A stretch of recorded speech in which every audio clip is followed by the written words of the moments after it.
Have you ever wondered what games you should keep or you should lose?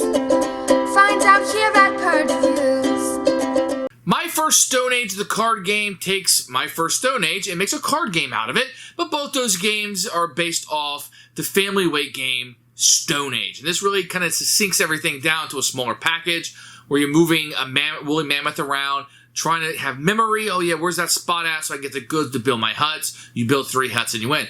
We like this game. Plays very quickly, 5, 10, 15 minutes and you're done. It has some interesting decisions of memory and how far you want to move him. It takes the dice and the spinner out of the game. And instead, the kids are making decisions about how far they want to move within the parameters of 1 to 4 spaces with the mammoth. I need the space that I'm on. I can't take that card. I have to move at least 1.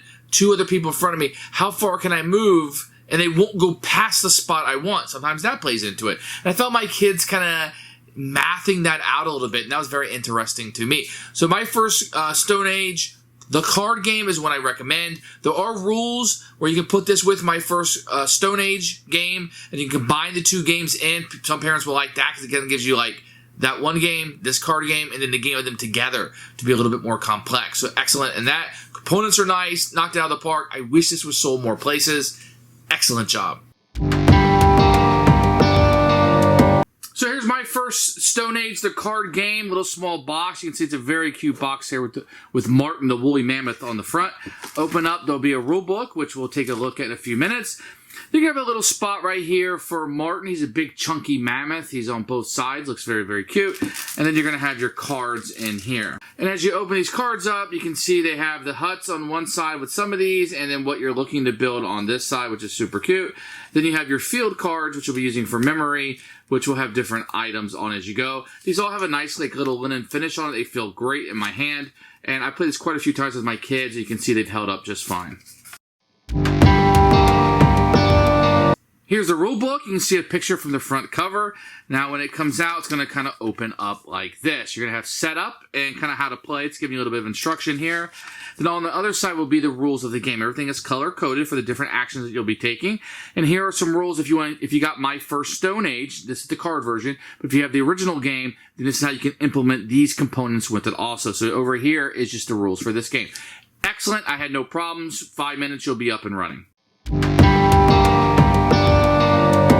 The first thing you're going to do is shuffle up the hut cards, and everybody will receive one of these. So player 1 will have this one, and let's say player 2 has that one. And then you just kind of set these aside over here. Then you're going to take these field cards, and you'll shuffle these up really well, and you'll place 9 of them down on the board. And I'm going to kind of squash these 9 cards in as you place them out, just to kind of signify so you can see everything at one time. You randomly put Martin down. Now on your turn, you can move him up to 1 to 4 spaces in a clockwise manner. So 1, 2, 3, 4. Let's just say I moved him 3. I will move him right here.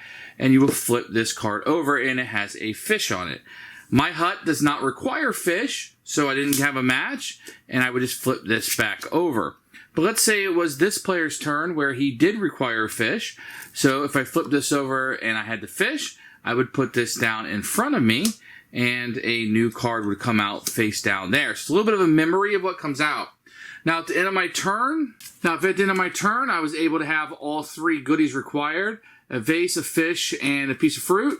And I had all 3 of these. I could turn these into the discard pile, and I would build this, flip it over, and I would have 1 point. The first person to build 3 huts is the winner of the game. So all you're doing is moving Martin around 1 to 4 spots. You're looking at it. Show it to everybody. It's a fish. If it doesn't match, it goes back down. If and then maybe somebody else will come and need it. If they get it and they do need it, it goes in front of them. And once they match up the huts, they're able to score it. So very easy to do. It's going to teach your kid to take turns. You're not rolling a dice or spinning as you move around. And in addition, it'll teach you to do the resource management where you're matching things to a card to score points. Excellent. So who should buy this game? The box says 4+. I think you can get a 2 or 3-year-old kind of going. They might not understand all of the things that are going on in the game, but my guy certainly likes moving the mammoth around. But I think 4 is a pretty good age of understanding what I'm doing and making those strategic decisions and building the huts and moving Martin, the mammoth, around the board. I think all of that works great. Kids are going to like this game. It's a very portable game. You could wrap these up in a baggie and put it in your pocket and go if you wanted to. Excellent travel game. I find the game to be very fun. Plays quick. Something you can play right before bedtime. Get those kids in bed and you're ready to go. Excellent use of the materials here. Enjoyed it very much. It's a keeper.